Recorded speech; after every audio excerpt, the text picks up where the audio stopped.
আমি আমার পরিচয়টা দিই। আহ, আমার 3টা পরিচয় দিব। ওকে, প্রথম পরিচয়টা হচ্ছে আমি একজন মিডিয়া ব্যক্তিত্ব। আমি বাংলাদেশে একটি স্বনামধন্য FM station, radio channel city FM 96, সেখানে হচ্ছে আমি একজন সিনিয়র প্রডিউসার এবং আরজি হিসেবে কাজ করি। আপনারা যদি কেউ কখনো সিটি এফএম 96 টিউন করে থাকেন, দুপুর 12:30টার সময় যেই ব্যক্তি খবরটা পড়ে ওই ব্যক্তিটা হচ্ছে আমি। এনিওয়েজ, এইটা বাদে আরও কিছু পরিচয় আছে, সেগুলোকে আপনাদের সাথে শেয়ার করব। আপনাদের এই যে প্রশিক্ষণ বা এই যে বিষয়বস্তুগুলো নিয়ে কাজ করা, এখানে কিভাবে আরও উন্নতি করা যায়, কিভাবে আরও ডেভেলপ করা যায়, রিসার্চ ডেভেলপমেন্ট অর্থাৎ R&D বলে থাকি, সেই বিষয়টা নিয়ে আমার কাজ করা হয়। আমি গভর্নমেন্ট সার্টিফাইড একজন ট্রেনার। আমি সরকারি আইসিটি মন্ত্রণালয় সহ বিভিন্ন মন্ত্রণালয়ের জন্য প্রশিক্ষণ দিয়ে থাকি। আমার বেশ কিছু মন্ত্রণালয়ের সাথে কাজ হয়েছে, ন্যাশনালি ইন্টারন্যাশনালি বিভিন্ন প্রতিষ্ঠানের সাথে আমি কাজ করি। সো এটা হচ্ছে আমার দ্বিতীয় পরিচয়। এবং তৃতীয় পরিচয় হচ্ছে আমি একজন বিজনেস কনসালটেন্ট। আমি দেশ বিদেশের বিভিন্ন কোম্পানিতে কনসালটেন্সি করে থাকি, বিভিন্ন মন্ত্রণালয় তারপর ডিফেন্স, আর্মি, নৌবাহিনী, বিমান বাহিনী, বিভিন্ন প্রতিষ্ঠানে আমার কাজ করা হয়। তো এই 3টা হচ্ছে আমার পরিচয়। তো আমি এখানে কেন, এই প্রশ্নটা দিয়ে আমি শুরু করবো আজকে। ওয়াই আই এম হেয়ার, এইটা বলে তারপর আমি আমার নামটা বলবো। প্রথমত হলো, আমি এখানে এসেছি এই জন্য যে একটা প্রফেশনকে আসলে কিভাবে আরও ডেভেলপ করা যায়, কিভাবে আরও এটার ব্যাপ্তিটা বাড়ানো যায়, সেই জন্য আমার যে 3টা পরিচয়, সেই 3টা পরিচয় এখানে কাজে লাগবে। প্রথমত বেবি সিটিং, বা এই যে টপিকটা নিয়ে আমরা অনেক আলোচনা করেছি, আমরা মোটামুটি এখন কম বেশি আমি ওই পিছনে যে ব্যক্তি আছেন ওনাকে জিজ্ঞেস করলেও বোধহয় উনি মানে স্বতঃস্ফূর্তভাবে বেবি সিটিং কি এখানে দাঁড়িয়ে আপনাদের বোঝাতে পারবে। ঠিক আছে, আমি এক জায়গায় দাঁড়িয়ে ট্রেনিং করাতে পারি না, কারণ আমার কাছে মনে হয় যে চারিদিকে ঘুরে ঘুরে করালে সবাইকে দেখা যায়, সবার মনের অভিব্যক্তি দেখা যায়, যে কে বিরক্ত হয়ে আছে, কে ঘুমাচ্ছে, কে মোবাইল চাপাচাপি করছে, কিংবা কে হচ্ছে কি বলতেছে ভাই কিছুই বুঝতেছি না, এই টাইপের একটা ফিলিংস আছে। তো এই ব্যাপারগুলো হচ্ছে জানা যাবে। ওকে, আচ্ছা। সো এই যে আমি বললাম যে একটা প্রশিক্ষণ বা একটা বিষয়বস্তু, একটা পেশা, এটার প্রচারণাটা অনেক বেশি দরকার। কেন দরকার? কারণ বেবি সিটিং নামক একটা টার্ম আমরা মানে বাইরের কান্ট্রিতে প্রচুর প্রচলিত। আপনারা শুনলে খুব অবাক হবেন, শহুরে যে জীবনটা, এই সময়ে সত্যিকার অর্থে বাবা মাদের কিন্তু কি সম্ভব হয় না, তাদের বাচ্চাদের ওইভাবে টেক কেয়ার করার না সুযোগ হয় না। কারণ তাদের নিজস্ব একটা ক্যারিয়ার থাকে, তাদের নিজস্ব একটা ব্যস্ততা থাকে, তাদের নিজস্ব কাজকর্ম থাকে। তো যার কারণে তারা সময়টা দিতে পারে না দেখে আপনাদের মতো যারা ট্রেইনড আপ হয়ে আসে তাদের উপর ভরসা করে। তার মানে কি দাঁড়াচ্ছে, যে আপনাদেরকে ট্রাস্ট করে নিজের মানে বাচ্চা যাকে কলিজার টুকরা, তারপর হচ্ছে আমরা অনেক কিছু বলে থাকি, তাকে আপনাদের কাছে সোপর্দ করছে যে আপনারা তাকে টেক কেয়ার করবেন। এটা অনেক বড় একটা ব্যাপার। নিজের বাচ্চা কিন্তু কেউ কাউকে দেয় না। খেয়াল করে দেখেন, আপনার যদি কোনো ছোট একটা বোন থাকে, ছোট একটা ভাই থাকে, আপনি কিন্তু পাড়াপড়শির হাতে দিয়ে আপনি ঘুরতে চলে যাবেন না, আপনি ট্রাস্ট করবেন না। সো এখানে একটা টপিক আছে ট্রাস্ট, এই শব্দটা একটু নোট করবেন। ট্রাস্ট, বিশ্বস্ততা, বিশ্বাসযোগ্যতা, এই শব্দটাকে আগে নোট করেন। সো এটাকে প্রপারলি প্রচার করা, প্রচারণা করা একজন মিডিয়া ব্যক্তিত্ব হিসেবে এটা আমি আমার দায়িত্ব মনে করি, যে এই পেশাটাকে আরও কিভাবে ব্যাপ্তিটা ছড়ানো যায়। আমরা ঢাকাতে অনেক কথা বলেছি, এখন বরিশালে এলাম, সামনে আরও অনেক জায়গায় যাব। একে প্রচার করতে হবে, কারণ এটা প্রচার করলে দুটো লাভ হবে। এক, আপনাদের মতো যারা এনথুজিয়াস্টিক, কি বলেছিলাম, যে এই যে ভিতর থেকে যাদের অনেক বেশি উৎসাহ, এনার্জেটিক, তারা শিখতে চাইবে, বেবি সিটার হতে চাইবে বা এই ধরনের পেশায় আসতে চাইবে। একই সাথে প্রচারণা হলে এই ধরনের পেশা যে এক্সিস্ট করে মার্কেটে, কিছু মানুষ সেই পেশাটা নিতে, সেই মানুষ সার্ভিসটা নিতে চাইবে। খেয়াল করে দেখেন, কেউ সেবা দিবে এবং কেউ সেবা নিবে, এতে করেই তো আসলে প্রফেশনের জাস্টিফিকেশনটা আসে, ঠিক কি না? ওকে, সেকেন্ড অফ অল, সেকেন্ড পরিচয় যেটা বললাম, রিসার্চ অ্যান্ড ডেভেলপমেন্ট। যেহেতু আমি ট্রেনিং করাই, আমার বিভিন্ন প্ল্যাটফর্মে কোর্স আছে, ট্রেনিং আছে বিভিন্ন সেক্টরের। তো এই ট্রেনিং করাতে গিয়ে আমি যেটা দেখি, যে ট্রেনিং এমন একটা ব্যাপার, এটা কন্টিনিউয়াসলি ডেভেলপ করতে হয়, কন্টিনিউয়াসলি তৈরি করতে হয়। আজকে আপনারা যেই ট্রেনিং আমাদের এখানে করছেন বা করবেন, এই ট্রেনিং কিন্তু ধরেন আরও 1 মাস পর বা 2 মাস পর এগুলোর বিষয়বস্তু কি হবে, পরিবর্তন হবে। কারণ প্রশিক্ষণ বা শিক্ষাটা কি কন্টিনিউয়াস ডেভেলপমেন্টের মধ্যে থাকা উচিত। সো এই জিনিসগুলো নিয়ে আমার রিসার্চ করাটা আমার একটা প্যাশনের জায়গা। কারণ আমার কাছে মনে হয় যে ট্রেনিং অনেক বেশি প্রিমিয়াম হওয়া দরকার। কি হওয়া দরকার? অনেক বেশি দামি হওয়া দরকার, যাতে করে এটা শিখলে আপনার কাজে লাগবে, আপনার নিজেকে ডেভেলপ করার জন্য, আপনার পেশাগত উৎকর্ষতার জন্য, এবং অ্যাট দ্য সেম টাইম আপনি যখন কাউকে সার্ভিস দিবেন, কেউ যাতে বলে যে অমুক সার্ভিস দিয়েছে যার কারণে আমি অনেক বেশি স্যাটিসফাইড। যদি প্রিয়জনের মাধ্যমে আসেন, তাহলে বলবে প্রিয়জনের মাধ্যমে অমুক এসছেন, প্রিয়জনও ভালো, অমুকও ভালো, তাহলে কি আসে? ওই শব্দটা মিললো, বিশ্বস্ততা, জাস্টিফাইড, বাম পক্ষ ডান পক্ষ মিলছে, সমীকরণ। আচ্ছা, তৃতীয় পরিচয় যেটা বলেছি, কনসালটেন্সি, অর্থাৎ কিভাবে আমরা একটা জিনিসের উৎকর্ষতা বাড়াবো। আমি এর আগে কি বললাম যে কেউ সার্ভিস দিবে এবং কেউ সার্ভিস নিবে। এখানে ইকোনমিক্স পড়েছেন এমন কেউ আছেন? ইকোনমিক্স পড়েছেন বা ইকোনমিক্স সম্পর্কে ধারণা আছে? আচ্ছা, আমি একটু বলি। মনে করেন আপনি একটা কাজ করলেন, দোকানে গেলেন, গিয়ে মনে করেন 10 টাকা দিলেন, তার বিনিময়ে আপনাকে কিছু একটা চকলেট দিল, তাহলে কি হলো? একটা বিনিময় হলো, এক্সচেঞ্জ হলো। আমরা অর্থনীতির ভাষায় এই জিনিসটাকে কি বলে থাকি? একটা ব্যবসায়িক কার্যক্রম বলে থাকি, যে কিছু গেল কিছু আসলো, ট্রানজ্যাকশনাল। আপনি কাউকে সেবা দিলেন, কারো বাচ্চাকে পাললেন, যত্ন করলেন মাতৃ স্নেহে, মাতৃ মমতায়, এবং তার বিনিময়ে আপনি একটা সম্মানই পেলেন। ঠিক আছে? পেমেন্ট শব্দটা আমরা বলবো না, আমরা সম্মানই বলবো ওখান থেকে। ঠিক আছে? কারণ এই পেশাটা অনেক মহৎ পেশা। একজনের বাচ্চা আপনাকে ভরসা করে দিয়ে দিচ্ছে বিশ্বস্ততার জায়গা থেকে, তো এটাকে আমরা সম্মানই বলবো, অনারিয়াম বলবো। এই অনারিয়ামটা আপনাকে দিচ্ছে একটা বিনিময়ে, কিছুর বিনিময়। তার মানে কি হলো? এটা একটা ব্যবসায়িক কার্যক্রম হলো। কারণ এখানে বলা হলো যে, আমাদের অলরেডি একজন বললেন, আমাদের ম্যানেজিং ডিরেক্টর, উনি বললেন যে আপনি যখন সার্ভিসটা দিবেন সেই অনুপাতে আপনার একটি বেতন বা একটা অনারিয়াম ধার্য হবে, সেটা আপনাকে তখন পেমেন্ট করা হবে। তার মানে কি দাঁড়ালো? সেবা দিলেন, তার বিনিময়ে কিছু পেলেন, সম্মানই পেলেন। ব্যবসায়িক কার্যক্রম হলো। তাহলে এখানে কি? ব্যবসায়িক কার্যক্রম। তবে সেটাকে কিসের দৃষ্টিকোণ দেখতে হবে? মহৎ দৃষ্টিকোণ থেকে দেখতে হবে। তো এই জায়গাটায় আমাদের কি করা যেতে পারে? এই পেশার জায়গাটা এবং এই যে লেনদেনের জায়গাটাকে আরো কিভাবে আরো ডেভেলপ করা যায়, কিভাবে আরো এটাকে মানসম্মত করা যায়, কিভাবে আরো বস্তুনিষ্ঠ, আরো বেশি এটাকে বলা যেতে পারে যে এটা গ্রহণযোগ্যতা বাড়ানো যায়। একটা কথা সবাই একটু লিখে রাখেন, অ্যাকাউন্টেবিলিটি, দায়বদ্ধতা। তো দায়বদ্ধতার জায়গা, এই দায়বদ্ধতার জায়গা, অ্যাকাউন্টেবিলিটি, এই জায়গাটা বাড়াতে হবে। তো 3টা জায়গা নিয়ে আমি যেহেতু কাজ করি, আমার 3টা পরিচয় 3টা ভাবে স্যাটিসফাইড হলো। ওকে, সো আমি আমার পরিচয় দিচ্ছি। আমার নাম হচ্ছে খায়রুল আলম। আমাকে মোটামুটিভাবে রেডিও ইন্ডাস্ট্রিতে আমাকে আর যে খায়রুল নামেও চেনেন অনেকে হয়তো আমাকে প্রডিউসার সেক্টর হিসেবে জানেন, কেউ আমাকে কনসালটেন্ট হিসেবে জানেন। যেহেতু অনেকগুলো পরিচয়ের কথা আপনাদের সাথে শেয়ার করলাম, তো যেহেতু আমার আরেকটা জায়গা আছে, এটা আসলে এই আপনাদের ট্রেনিংয়ের মধ্যেই পড়ে, সেটা হচ্ছে সফট স্কিল। ওকে, আচ্ছা, এবার আমি আমার আলোচনায় চলে যাই। আমার আলোচনাটা আজকে 2টা ভাগে বিভক্ত। আমি প্রথমে আগে বেবি সিটিং নিয়ে কথা বলবো, প্রিয়জন নিয়ে অনেকটা আলোচনা আমাদের অলরেডি আমাদের অনারেবল ম্যানেজিং ডিরেক্টর উনি করে ফেলেছেন, তারপর আমি ওই আলোচনায় আসব। আচ্ছা, আমরা স্লাইড ধরে না গিয়ে যদি গল্পের মতো করে বলি, আপনারা কি আমাকে মেনে নেবেন নাকি স্লাইড ধরে বলবো? আচ্ছা, গল্পের মতো করে বলি। প্রথমত বেবি সিটিং নিয়ে কথা আসছে।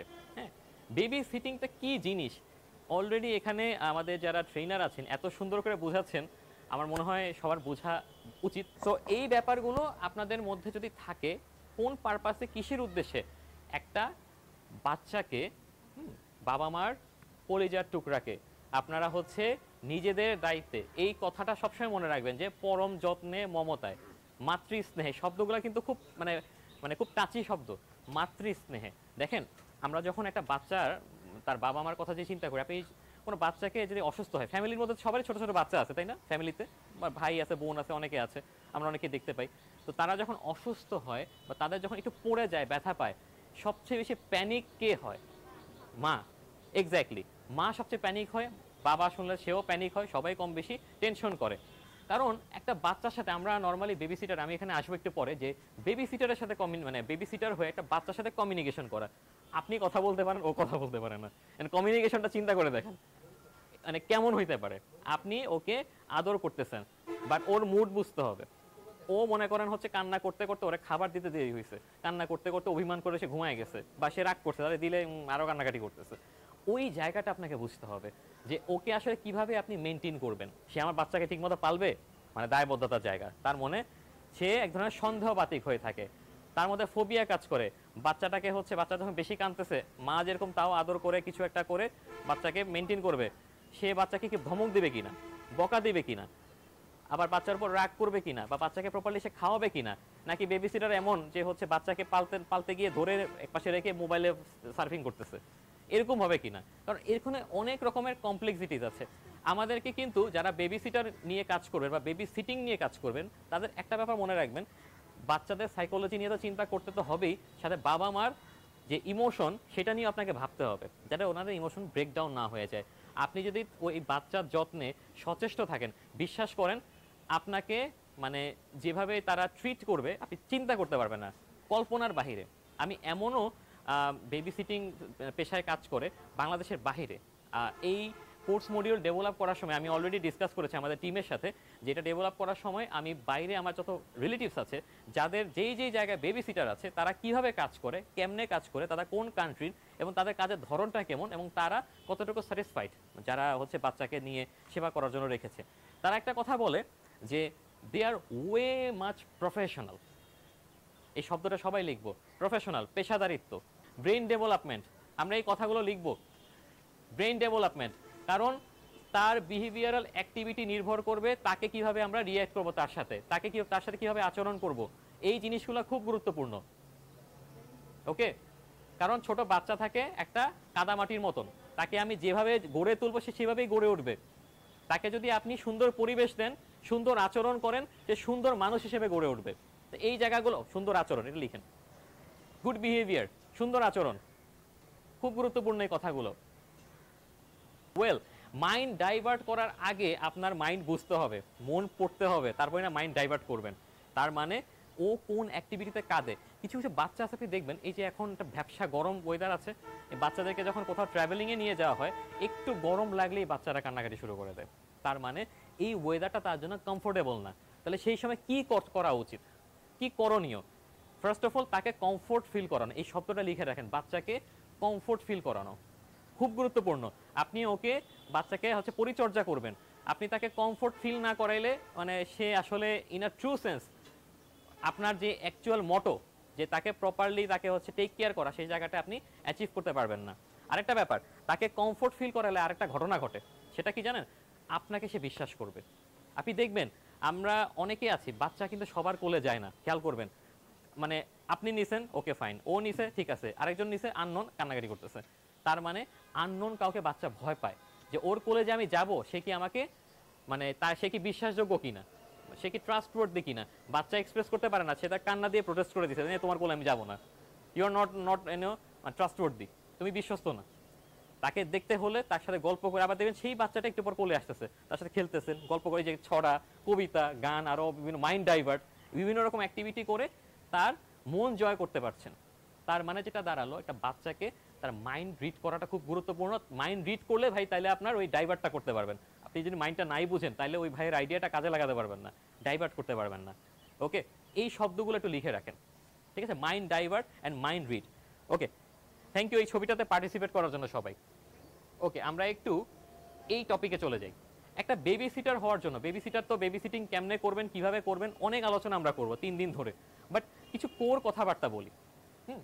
আমরা এখানে একটা ছবি দেখতে পাচ্ছি, দেখেন বাচ্চাটা স্মাইল করছে এবং বেবি সিটার যে সে তার মাথায় বোল, খাওয়ার যে বোল সেটা সে মাথায় পড়ে আছে, তার সাথে দুষ্টুমি করছে, ঠিক আছে? আচ্ছা, এই খেলাটাকে পিকাবো বলে, আড়াল করে আবার ফেরত আসা। আমরা এই খেলাটা অনেকে বাচ্চাদের সাথে খেলি। সো এটা এই ধরনের অ্যাক্টিভিটি থ্রোতে আমরা লিখে রাখি, বাচ্চাদের সাথে আমরা যদি ইন্টারেক্টিভ বা প্লেফুল অ্যাক্টিভিটি করি, অর্থাৎ তার সাথে আমরা খেলা করতে পারি এবং তার উপযোগী খেলা খেলতে হবে। সে বুঝার উপযোগী খেলা খেলতে, তার সাথে কোনো জটিল খেলা খেলা যাবে না, সে বুঝলোই না, আপনার তাকায় আছে, এরকম করলে হবে না। তার সাথে যেই খেলাটায় সে আনন্দ পাবে, যেমন এই টাইপের ইন্টারেক্টিভ গেম, ঠিক আছে, সেই ধরনের খেলা তার সাথে খেলবো। তাকে ওই যে কোনো একটা মজার লাইন বলা, বা একটা কবিতা পড়ছেন, আয় আয় চাঁদ মামা টিপ দিয়ে যা, এই যে কবিতার একটা মানে পাঁচ লাইনটাকে আপনি স্মাইলিং ফেসে রিসাইট করলেন, ওইটাতেই ফোকাস করবে এবং ওইটার জন্য সে এক্সপেক্ট করবে। এমনও হতে পারে যে তার প্রতিদিনের ঘুমের লুলাবাইট এইটাই, যে ঘুমের পাড়ানির গানও এইটাই, হয়তো সেটা কি অ্যাডাপ্ট করে নিয়েছে এবং সেটা শুনলেই প্রতিদিন ঘুমাবে। আমরা অনেক সময় এটা আমাদের নানি দাদিদের কাছে কথা বলে বলতো যে আমরা যখন ছোট ছিলাম তখন একটা পার্টিকুলার কবিতা বা গান বললে আমরা ঘুমাইতাম, এটা particular, it seems like exactly seems like spell bound, অর্থাৎ মানে একটা মন্ত্রের মতন, যে এটা পড়লেই আমি ঘুমাবো, এর আগে কোনো লাভ নাই, মানে যত কিছু হবে তাকায় থাকবো, ওইটাই আমার লাগবে। তার মানে ওইটার সাথে বাচ্চা কি হয়ে গেল, অনেক বেশি কানেক্ট হয়ে গেল, তার মস্তিষ্ক বলে যে এটা হইলেই এটা হবে। ওকে, সো আমরা বাচ্চাদের সাথে কি করব, ইতিবাচক সম্পর্ক। ইতিবাচক সম্পর্কটা হচ্ছে তার কাছে গ্রহণযোগ্যতা। গ্রহণযোগ্যতা শব্দটাকে আমি লিখেছিলাম, এই শব্দটা লিখি। আমি যে আলোচনাগুলো করব খালি দেখবেন কি ওয়ার্ড এটা মিলে কিনা, একটু খেয়াল করবেন, নতুন শব্দ হলে নোট করে ফেলবেন, আর পুরান হলে গোল সার্কেল করবেন খাতার মধ্যে, আমি এসে চেক করবো কে কে লেখেন। আচ্ছা, ইতিবাচক সম্পর্ক, আমরা এর পরে একটু যাই, ঠিক আছে? এই জিনিসগুলো একটু বুঝি, অ্যাটলিস্ট আজকের দিনে এইটুকু নিয়ে যাই, প্রত্যেকে এই কথাগুলো নিয়ে যাই, কাজে লাগবে পরের দিনের আলোচনায়। সেকেন্ড অফ অল, নিরাপদ এবং শিশু বান্ধব পরিবেশ। আমরা অনেক সময় বাচ্চাদেরকে ভয় দেখাই, এমন আমি শুনেছি বিভিন্ন কেস স্টাডি থেকে, বাচ্চা অনেক কাঁদতেছে, বেবি সিটার বিরক্ত হয়ে তাকে ধমক দিয়েছে, তুমি যদি এমন করো তাহলে তোমাকে আমি খাবার দিব না, তোমাকে আমি ফিডার দিব না। তখন সে অনেকটা মানে মানে ও তো অবুঝ, ও তো এক্সপ্রেস করতে পারছে না, বাবাকে বলতে পারছে না, মাকে বলতে পারছে, সে আর এক্সপ্রেসই করতে পারলো না, সে ওখানে চুপসে গেল। এতে করে কি হলো জানেন? এতে করে তার শৈশবটা নষ্ট হলো। তাহলে একটা মানে এই কথাটা সবাই মনে রাখেন যে বাচ্চাদেরকে সে বেবি সিটিং প্রফেশনে যাবেন বা যারা যেতে চান, শুধু এটা একটা প্রফেশন হিসাবে না, এটাকে কি হিসাবে, একটা বড় দায়িত্ব হিসাবে রাখতে হবে। একটা বাচ্চার শৈশব নষ্ট করার অধিকার কারো কি আছে? ঠিক আছে, এই জায়গাটা মনে রাখতে হবে যে আপনি বাচ্চাটাকে ভয় দেখালেন, ওকে ওর মাইন্ডসেট থেকে তাকে মানে পুরোপুরি আলাদা দিকে নিয়ে গেলেন, কোথায় ওকে এম্পাওয়ার করবেন। যেমন কথার কথা, বাচ্চাকে মানে বাচ্চার খাবার প্রিপেয়ার করছেন, বাচ্চা দুষ্টুমি করতেছে, ওকে ডেকে বলবেন, দেখি তো তুমি আমাকে খাইয়ে দাও তো, দেখি পারো কিনা, দেখি তো তুলে ধরো তো। মানে ওকে বুঝাবেন ও এম্পাওয়ার্ড হচ্ছে, আসলে খাইয়ে তো আপনিই দিচ্ছেন।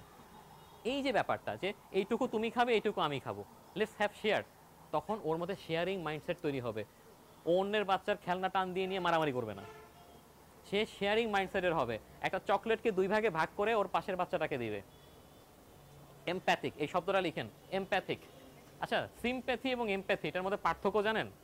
এই দুটো শব্দের মধ্যে, সিম্প্যাথি এবং এমপ্যাথি। আচ্ছা, মনে করেন কথার কথা, আমাদের এখানে আপনাদের সজীব স্যার আছেন, ঠিক আছে? আপনি বসেন, মনে করেন সজীব স্যারকে আজকে বললাম যে ভাই আজকে কিন্তু আমরা সবাই ঘুরতে যাব, আপনাকে কিন্তু নিব না, কারণ আপনি কালকে একটা কিছু করছেন, আমাদের দুষ্টুমি করছেন, নিব না। ওকে, তো উনি চিন্তা করলো, হ্যাঁ আমাকে তো হচ্ছে এটা করলো, একটু বোনের মন খারাপ করলো। তো এসে পরে বললাম, আচ্ছা ভাই, আমরা ঘুরে টুরে চলে আসছি, ঠিক আছে? এসার পর বললাম, ভাই কালকে নিয়ে যাবো না, সমস্যা নেই, মন খারাপ করেন না, ঠিক আছে? তো ওনাকে আমি কনসোল করছি, আসলে উনি কিন্তু কষ্ট পাইছে। আমরা সবাই মনে করেন বরিশালে সব কিছু ঘুরে, স্বরূপ কাঠি অনেক কিছু ঘুরে আসছি, এরে নেই নাই, এই ঘরে বসে মন খারাপ করে আছে, আর আপনাদেরকে ট্রেনিং করাচ্ছে আর কষ্ট পাচ্ছে, এই আমারে তো নিয়ে গেল না। কিন্তু এই জায়গাটায় আমি যদি এই কাজটা করি যে ওনাকে আমি নিয়ে গেলাম না, আমি যাওয়ার আগে যদি ওনাকে আমি বুঝাই যে ভাই আমাদের গাড়িতে 5 জন আটবে, আপনি 6 নাম্বার ব্যক্তি, আপনাকে নিতে হইলে আমার গাড়ির ছাদে করে নিয়ে যেতে হবে, যেটা কিনা সম্ভব না। এইভাবে যদি বুঝাই যে ভাই এই ব্যাপার, আমরা নেক্সট টাইম যেটা করবো, নেক্সট টাইম আমরা একটা বড় গাড়ি নিয়ে আমরা আরো কয়েকজনকে নিয়ে ঘুরতে যাব, আমাদের এখানে যারা পার্টিসিপেট করে তাদেরকে নিয়ে দরকার হলে ঘুরতে চলে যাবো, ফর ইনস্টেন্স একটা এক্সাম্পল দিয়ে বললাম।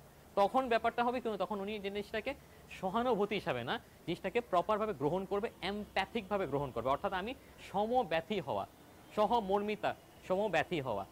এই জিনিসটার একটা কেস স্টাডি আমি মানে দেখলাম যে আমাদের মধ্যে অনেকে আছে, অনেকেই আটকে ওঠে, অনেক বাচ্চা দেখবেন মনে করেন বসে আছে, ওকে ডাকলেন লাফ দিয়ে ওঠে, কি হলো, মানে ও ভয় পায়, অ্যাবসেন্ট মাইন্ড থাকে, পার্টিসিপেন্ট করে না কোনো। মনে করেন এই যে এখানে আপনারা সবাই গ্যাদার হয়ে আছেন, ও মনে করেন হচ্ছে কথাটা ওই দিকে ওই দাঁড়ায় আছে, বা এখানে র্যান্ডমলি হাঁটাহাঁটি করছে, কারোর সাথে মিশতেছে না, কথা বলতেছে না, তারপর হচ্ছে কারোর সাথে যোগাযোগ করছে না, বা কারোর সাথে মিশছে না, বা কারোর সাথে সামাজিক যে যোগাযোগটা সেটা করছে না। এর কারণটা কি?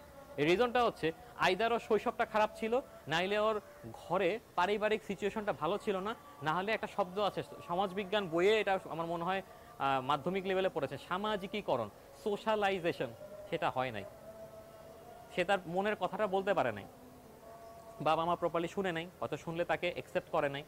এতে কি হয়েছে? সে ডেপ্রাইভড হয়েছে। এই শব্দটা লিখে রাখেন, ডেপ্রাইভড। আমরা আমাদের বাচ্চাদেরকে কি করবো না? ডেপ্রাইভড করবো না, বঞ্চিত করবো না। আমি ইংলিশ টার্মগুলো ইউজ করাচ্ছি এই জন্য যাতে করে আপনারা যদি কোনো ফরেন বই বা স্টাডি করেন ম্যাটেরিয়াল যাতে মিল পান। দুটাটা আমি বলে দিচ্ছি। ওকে, এরপরে যাই।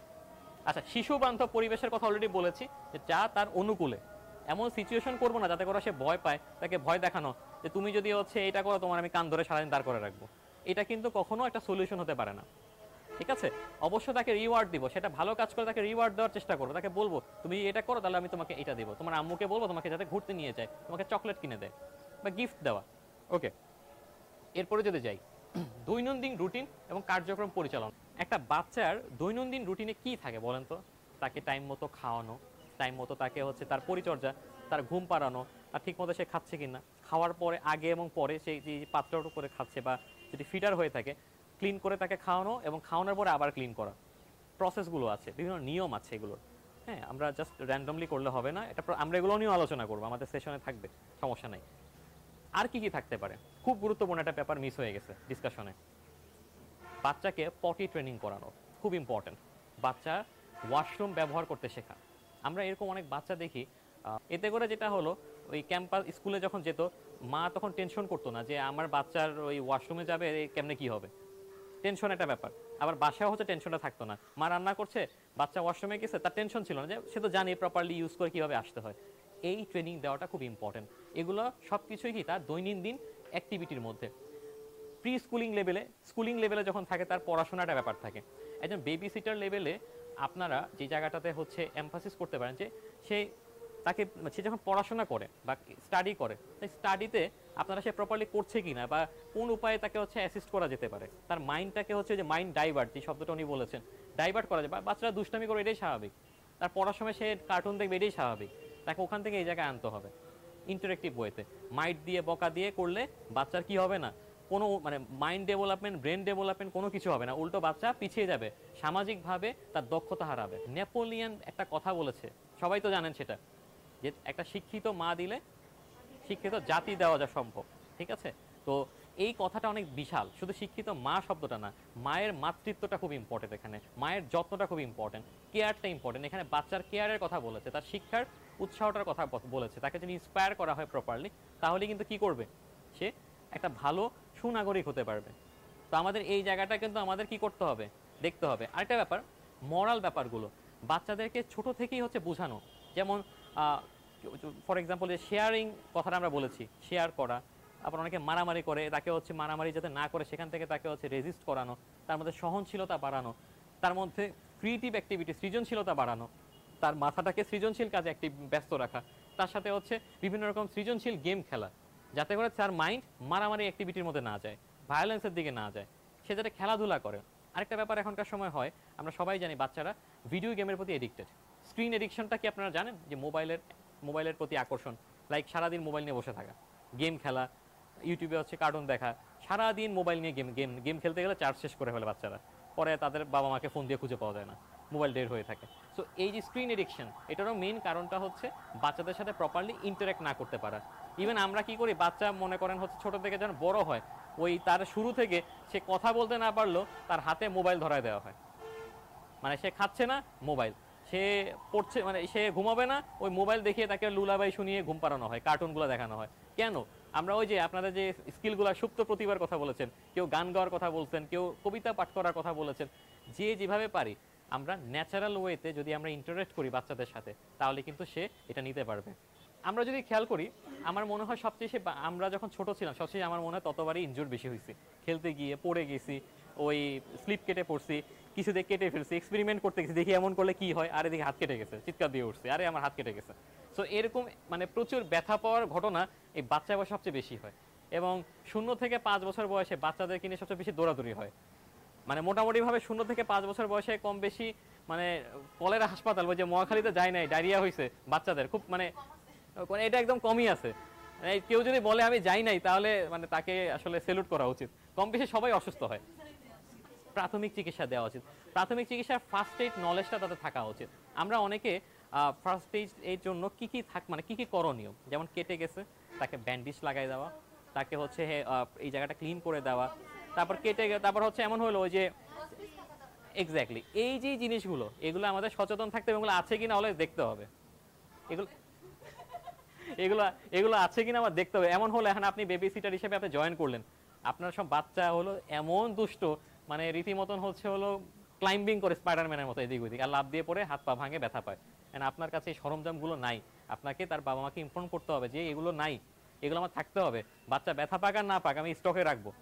কারণ বাবা মাই মনে করেন যে চলে গেল হচ্ছে ইয়েতে অফিসে, আপনারা দিয়ে গেছে, এদিকে সে কাটাকাটি করে ওর অবস্থা শেষ, আপনি কিন্তু প্যানিক অ্যাটাক হবে আপনার রীতিমতন, যে আপনি কিভাবে সামলাবেন। যদি ওই সময় ফার্স্ট এড দিয়ে দেন, ঝামেলা শেষ। And at the same time তাকে বোঝাতে হবে যে এভাবে যদি ও এটা করে প্রপার ওয়েতে, ভয় দেখিয়ে না, বোঝাতে হবে। ব্লাড আসছে, ভয় দেখলে ভয় পাবে, ফার্স্টে দুষ্টুমি করবে। আমি এমন অনেক বাচ্চা দেখেছি দুষ্টুমি করে এরকম ছুরি দিয়ে ঘষাঘষি করে, যখন হাতটা কেটে যায় ব্লাডটা বের হয় তখন চিৎকার দেওয়া শুরু করে, তার আগে একটা দুষ্টু হাসি থাকে। ইমোশনাল ইন্টেলিজেন্স, ঠিক আছে, খুব খুব পপুলার একটা শব্দ। জি প্লিজ। আচ্ছা শুনেন নাই, হায় হায়, একটা হচ্ছে ধৈর্য, পেশেন্স। হ্যাঁ ভাই আপনি শুনতেছেন আমার পেছনে? আপনি শুনতেছেন? তাইলে আমার গলা ঠিক আছে, ওই পর্যন্ত এখন পুরাই নেই, এখন এনার্জি আছে। আচ্ছা, আরেকটা হচ্ছে ইমোশনাল ইন্টেলিজেন্স। ইমোশনাল ইন্টেলিজেন্স, এই শব্দগুলো লিখে রাখেন, কাজে লাগবে। শব্দগুলো একটু ব্যাখ্যা করি, এটা ফেরত আসবে এই ফাঁকে। ধৈর্য, আপনি বিভিন্ন সিচুয়েশনে আপনার মনে করেন পেশেন্সটা যেমন ইম্পর্টেন্ট, আপনি এটা মানে সমস্যা বা একটা প্রবলেমে পড়লে আপনাকে মানে ধৈর্য সহকারে সেটা সামাল দেওয়ার দক্ষতা অর্জন করতে হবে। ইমোশনাল ইন্টেলিজেন্সটা এমন একটা ব্যাপার যে আপনি কোন সময় আপনার আবেগকে নিয়ন্ত্রিত রাখবেন আর কোন সময় আবেগকে ডেলিভার করবেন এবং কি বুঝে কি করবেন, অর্থাৎ বুঝে রিয়্যাক্ট করা, এই সমস্ত কিছু ইমোশনাল ইন্টেলিজেন্সের মধ্যে আসে। মানে স্লাইডের কথাগুলো আগে আলোচনা করেছি, এখন আমরা মিলিয়ে দেখি যে আমাদের কথাবার্তা ঠিক আছে কিনা। পিতামাতা এবং অভিভাবকদের সাথে কার্যকরভাবে যোগাযোগ করা, এই কার্যকর শব্দটা একটু মাথায় রাখি, আমরা লিখে রাখি যে কার্যকর যোগাযোগ, ইফেক্টিভ কমিউনিকেশন। ওকে, এইটা একটু বুঝি। আমরা যখন বাচ্চার যত্ন নিব, তো বাচ্চা তো আমাদের কাছে হ্যান্ড ওভার করবে, আমরা বেবি সিটার, তাকে আমরা লালবো পালবো, তাদেরকে আদর যত্ন করবো। এখন মা বাবারা কিন্তু ফোন করানোর সময় জানতে চায়, অনেক সময় ভিডিও কল দেয় যে আমার বাচ্চাটা ঠিক আছে কিনা। ও যতই জ্বালাক, মনে করেন সে রীতিমতন হচ্ছে দুষ্টের শিরোমণি হয়ে গেল, একদম আপনার অবস্থা ঝালাপালা করে ফেললো, জীবন তেজপাতা করে ফেললো, তাও আপনি স্মাইলিং ফেসে তাকে ম্যানেজ করে বাচ্চা বাবা মাকে কনভিন্স করতে পারেন যে না, ওর বাচ্চাটা ঠিক আছে, আপনি ওকে ঠিকঠাক রেখেছেন, তাকে টাইম মতো খাইয়েছেন, তাকে তাকে ঘুম পাড়ানোর সময় ঘুম পাড়িয়েছেন, তার হচ্ছে বটল ক্লিন করেছেন, আবার খাওয়ানোর পরে আবার ক্লিন করে প্রপারলি রেখেছেন, থেকে শুরু করে যা কিছু আছে সব কিছু প্রপারলি করা, গোসল করানোর যে টপিক থাকে সেটা করিয়েছেন, সব কিছু হয়েছে। বাচ্চা দুষ্টুমি করছে, ওইটা না হয় মেনে নেবেন, কবিতা গান পড়িয়ে ওই যার যার সুপ্ত প্রতিভা দেখিয়ে দিবেন, তাহলে কি হবে, বাবা মা তখন কনভিন্স থাকবে।